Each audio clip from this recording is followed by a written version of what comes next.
Well, good morning and welcome to Tuesday Chat, the first in a series we're doing, and where we speak to somebody interesting. And we didn't let you know beforehand who was coming in this week. So a big hello to Shannon and Doug and Brennan De Laureal. Hello. Good to see you all. Glad that you could be in on our first Tuesday chat, so everyone will be glad to see you. And actually, maybe first of all, just in case there's somebody looking in on this video that doesn't really know you, the vast majority, of course, that are tuning in here do. But maybe, do you want to introduce yourselves and sort of say why on earth would I be interviewing this random three people? Thank you, Stephen, for asking us to come and to have a conversation with you on Tuesday Chat. And as we are the first ones to do it, thank you for inviting us to be guinea pigs. So my name is Shannon, for those who don't know me, and I am a Methodist minister. And I used to serve in the Methodist Church in Ireland, and I served on the North Tipperary Circuit for 5 years. And so here's my family, my husband, Doug. Hello, everybody. Yes, Stephen, you had mentioned that this was going to be the first Tuesday chat, and we were kind of guinea pigs. We just pray that it's not the last one, so hopefully it'll go over well. Well, you see, I especially chose you because I figured that if we start off with you guys, everyone will be tuned in for the one afterwards. So. And this is our son, Brennan. And so we lived in Rosscray for 5 years, and we moved in the summer of 2019, and we now live in West Yorkshire, where I am serving with the Methodist Church in Britain. And so we, have been here about a year. Yeah, over a year, a year and a half, and it has been a wonderful time of learning, meeting new people, learning just the different culture in many ways, but also just being immersed in West Yorkshire and all that brings. But we do miss the great folks of North Tipperary.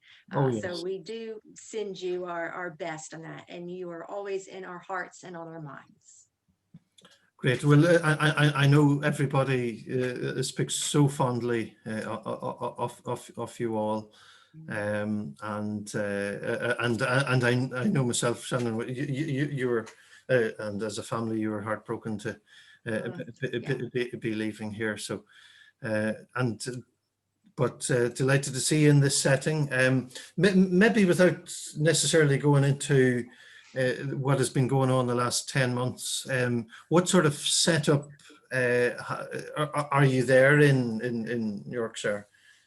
Yes, well, no, I guess I'm going to think primarily or answer primarily about the church and then the circuit. So I'm serving in a larger circuit, and we have 12 churches on this circuit, and it's called the Wharfdale and Araborough Circuit. So it's quite a mouthful, but it's geographical areas that are being lifted up in that term.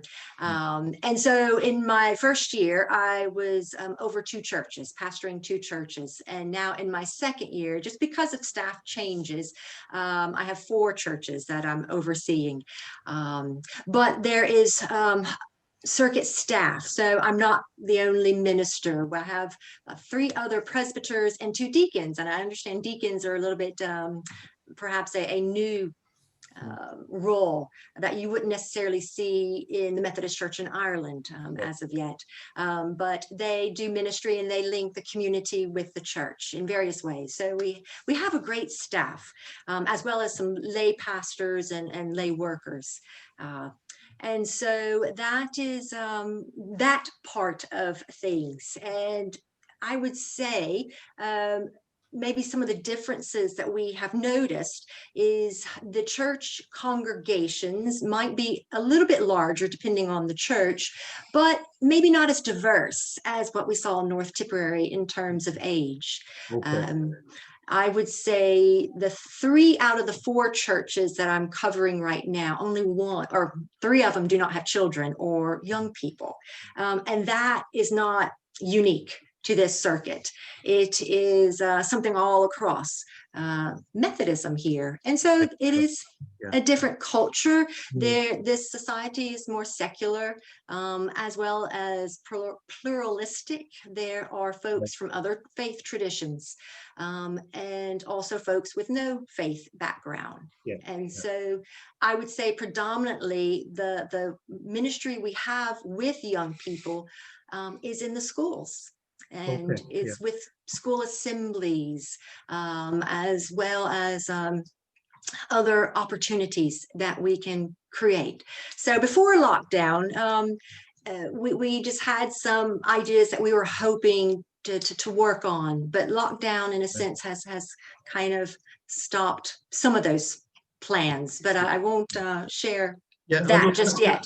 But okay. I suppose primarily I was just getting a feel of your situation for now, and thank you for that. And actually, maybe just while we're still on that, do you want to share with us something, and maybe if Doug and Brennan want to say anything about your setup, even where you're living and other things to engage with in the community, or interests that you have, or maybe school in your case, Brennan.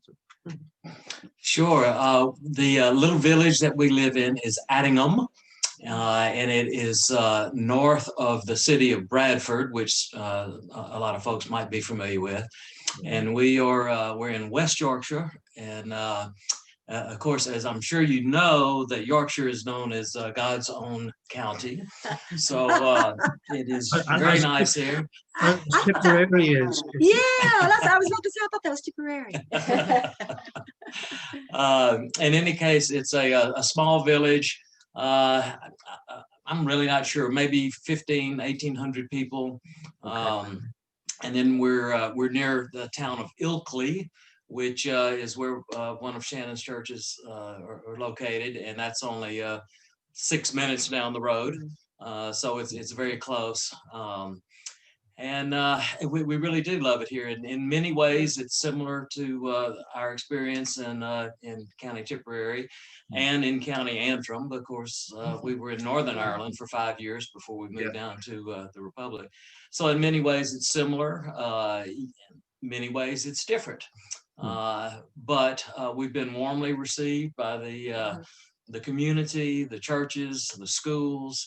And so we've been very, very pleased with that, and our transition has been very smooth.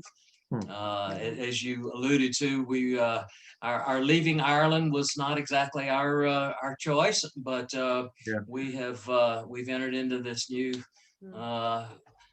challenge, and it's going very well, and we're just we're kind of flexible. We land on our feet, and are making the best of this, and we are in a good setting. Some wonderful people. Yeah. So it's going very well. And Brennan, tell them about your school. Well, right now I'm in a secondary school, and because of lockdown, I'm not able to go in, and so we're doing live lessons on Zoom, and do you like that? I do like it because you can eat during the lessons, and it's not like you get told off. And so you don't get told off at home for eating during the lessons, though? No.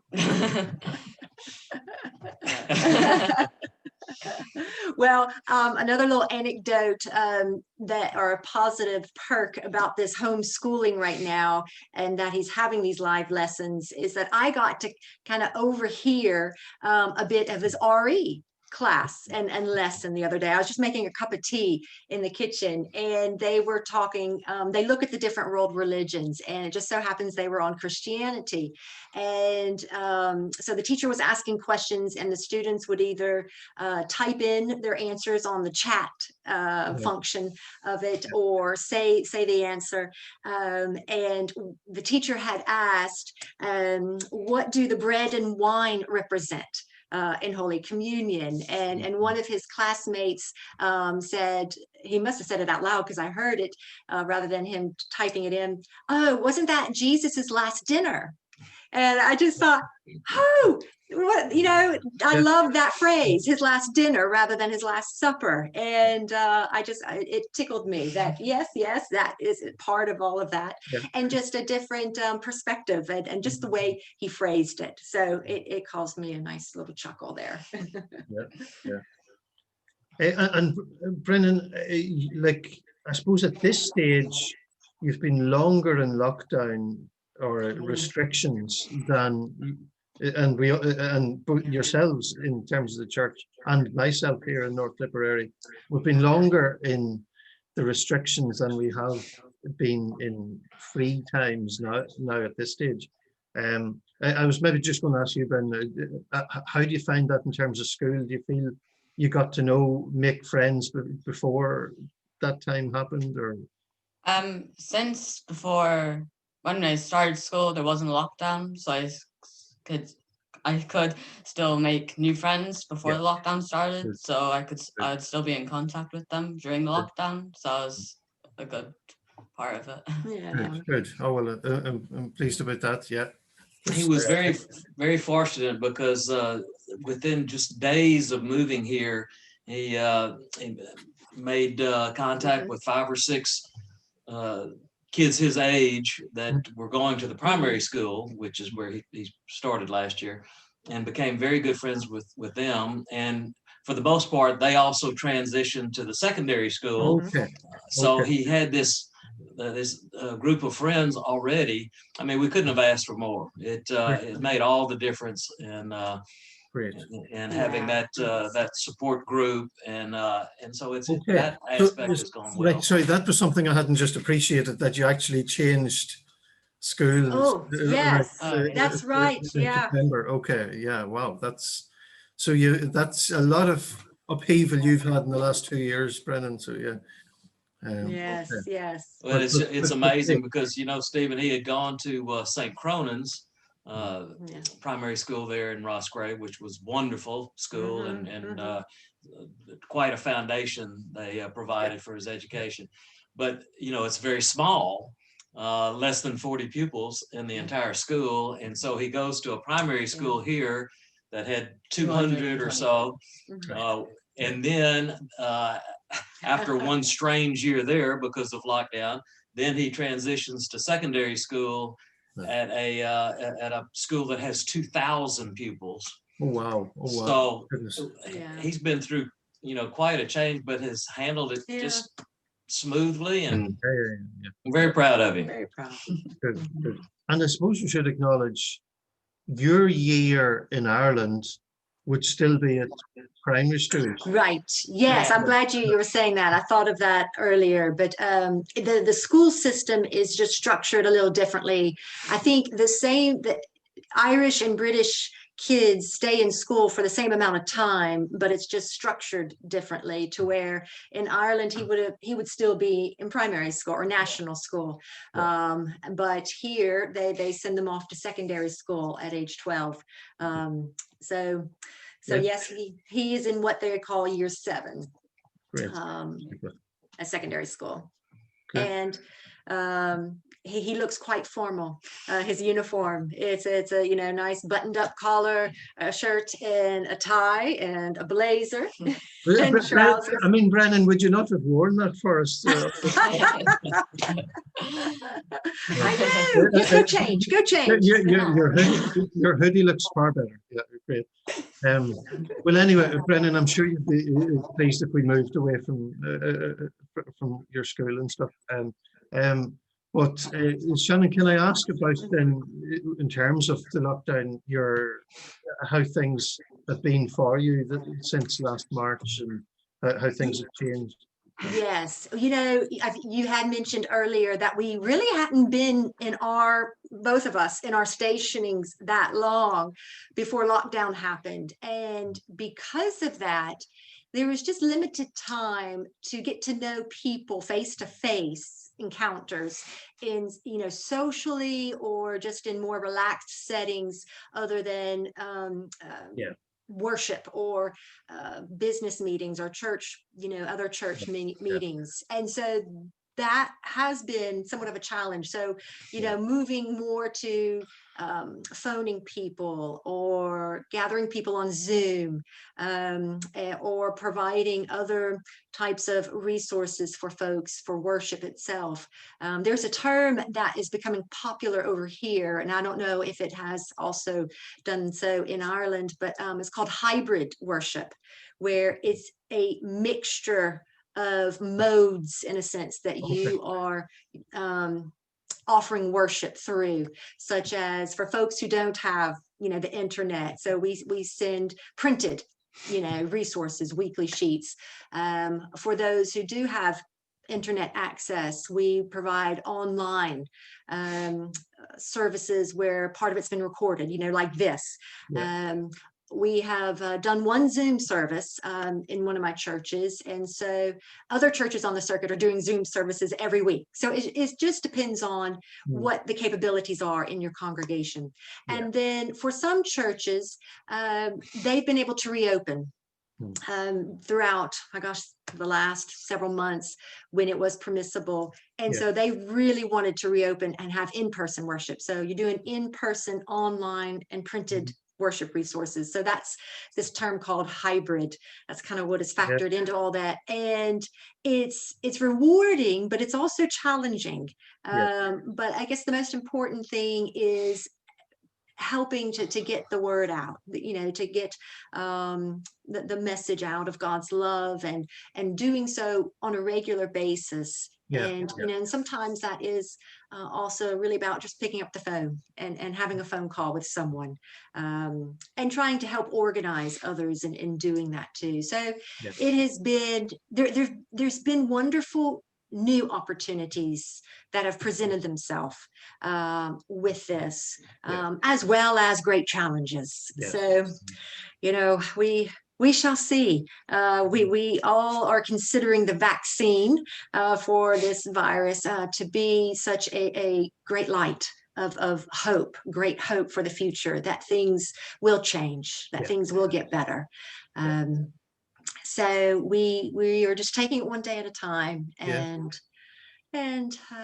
doing what we can, but also recognizing that this is not all there is. That God is in all of this, helping us, and we're not alone. Totally. Thank you. And we're looking towards those things, and I suppose you have expressed your sort of hopes there of as things go forward. Do you have, none of us really knows what sort of timing everything's going to work out that, but are there things that you maybe dream of or hope for, that when things are more open, what maybe do you look forward most to, or if anyone wants to answer? Anyone else want to go first? Or I feel like I'm talking the most, but I'll put in my 2 cents after they do. Well, obviously, in terms of the church settings, it's more in-person worship services. The Shannon's Church in Ilkley, which is actually known as Ben Ridding, that's a part of Ilkley. They have been having, until recently, church services. It's a large congregation, or the sanctuary is large, and so it accommodates people sitting socially distant, and so it's worked out pretty well. Unfortunately, that's had to stop for a time here. But our other church here in Addingham has not met for worship services. Since how many March. months? Since March. Since the first lockdown, they made the decision not to reopen. And then the other 2 smaller ones, there's kind of a mix there. But so obviously, getting together in normal worship services is badly missed, and we hope that returns as soon as possible. And that's just so important. That corporate worship is hard to replace.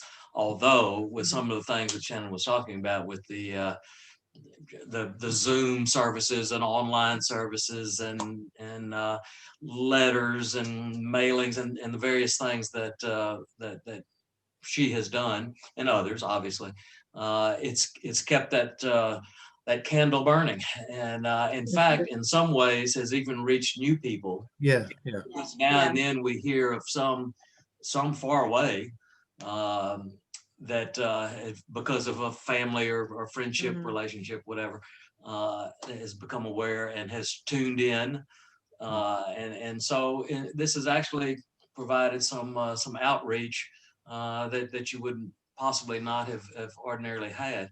So anyway, that will be a very good thing. And obviously, just from a family standpoint, we are looking forward with great anticipation to be able to get out and about more. Yeah. To explore. We love to hike and to go to historical sites, and we've been able to do some of that, but not much, obviously. And so we're very much looking forward to that. Good. So there's church things that that we're looking forward to, and then there's family things, and while it can be a little gloomy at times, we really do have a sense that a better day is coming.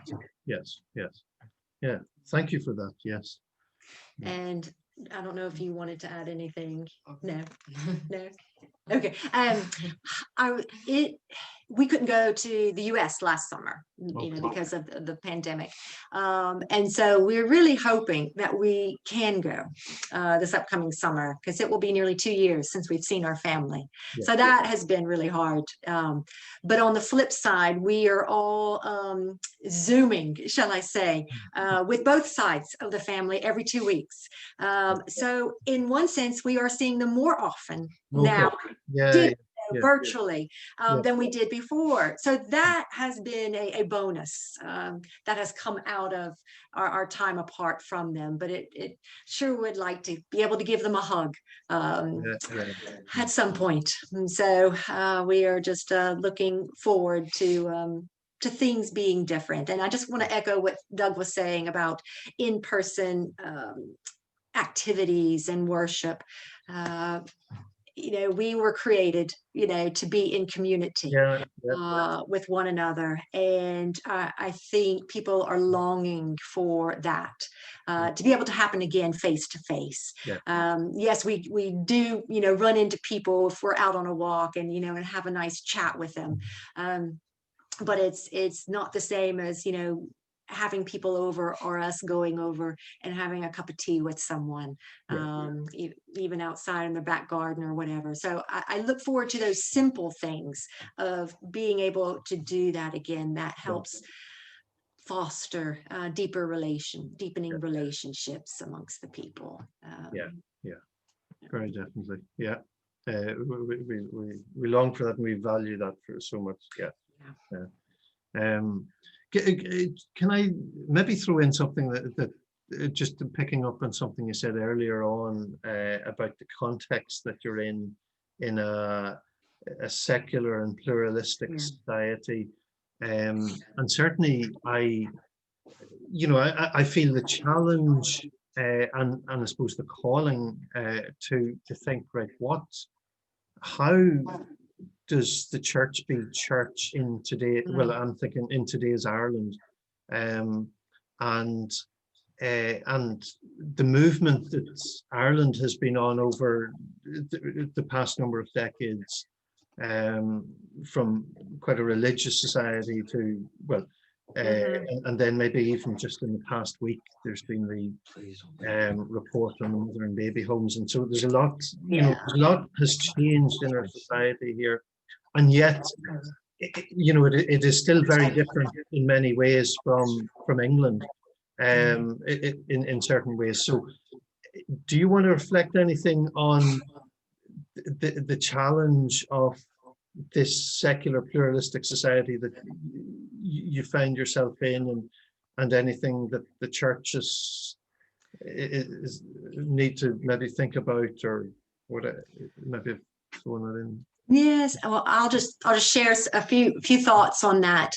I've heard people say that the UK or England, I'll just focus on England because I would say Scotland is different and Wales is possibly different too. But in England, we're several generations away from when people went to church together as a family, and people grew up in church. So we have several generations that have not gone to church at all. And so in a sense, we are, I would say, years ahead towards moving towards secularism than Ireland and Northern Ireland are. And so with that, it means that a lot of young people just do not have the understandings of church and what a church is for or about, besides what they learn in their RE classes. Which are for, educational purposes, not worship. And there is a growing number of other traditions, especially Islam. Bradford, there are a lot of Muslims there, and so you see mosques and people going to the mosque, and so that is really new for us. And there is, I would say, you see more people perhaps going to the mosque than Christians going to church here in the area where we live. So that's a challenge, but I think that also presents opportunities to really look at how, I don't want to say to do church differently, but how can we especially speak out about the very real presence of God in Jesus Christ to people who come from no faith background, because there are lots of people who choose to have no faith, which that was for us very different than what we found in Ireland and in Northern Ireland. So there's opportunities, and I think it has to do with starting with relationships, just building relationships in the community to where they help foster conversations that will ultimately speak about faith.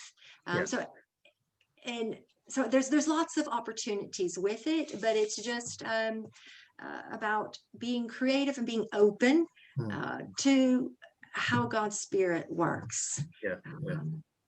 And that is not anything you can necessarily always have a plan for. Totally. And see what comes and see what energizes people. So that may be more of a vague answer than what you were. Listen, I because just to acknowledge that we had spoken before the recording of this interview about what we might potentially talk about, whereas that wasn't on the agenda. So I do acknowledge it, throw it in there, but it just struck me as you mentioned, that like I've never lived in England, so but I do see. We see the challenges here in Ireland. We see the trends in Ireland, and in certain ways, some trends away from institution are healthy in the sense of asking the questions. Well, what does Jesus call us to, and what does it mean like Christ? And yet, it's a challenge, and it's a challenge for the churches, and so. We have to ask the questions now and really think, right, what is our calling to today's world that we're in, wherever we are. So thank you for that. Well, listen, maybe as we sort of come towards a conclusion, I just wonder if there's anything else you want to say, or any greetings you want to give to people around here, or anything like that at all. I would just say, God bless you, North Tipperary Circuit, and keep your minds and eyes and ears open for the movement and presence of God, Mm. because God is there, God is with you, and God is in you and moving amongst you. Mm. And I think when we share that reality with others, it just becomes so much more visible, and God's presence and love and grace bring so much hope. And hope is what is desperately needed, I Yeah. think, for all the world right now, Yeah. especially with this pandemic. And so there's a light at the end of this tunnel, and may we do all that we can Yeah. to allow that light to keep getting closer and closer. And sometimes it is in the little things that can make the light brighter. And so I just don't give up. Not that I don't think anyone in North Tipperary would. I'm not Yeah. saying Yeah. that, Yeah. but I'm just saying for all of us, that this is only temporary, and things will change, and Yeah. perhaps brighter and better. Yeah. Yeah. Definitely. Well, listen, thank you very much for being with us on this first Tuesday chat. And so thank you very much, Brennan and Shannon and Doug, for sharing with us. And we'll let you finish us off with a big goodbye there. Oh, well, thank you so much for having us, Stephen. You're very good. And I am impressed with the different ways you're creating opportunities for people to come together on the North Tipperary circuit. So God bless you in your ministry with the wonderful people there. So we miss you all, but you're in our hearts, you're in our minds, and Up tip. yeah. And we hope to some point, God willing, we will see you again. Absolutely. Great. Thank you. Thank you so All much. right. Yes, yes. Everyone stay safe, stay well.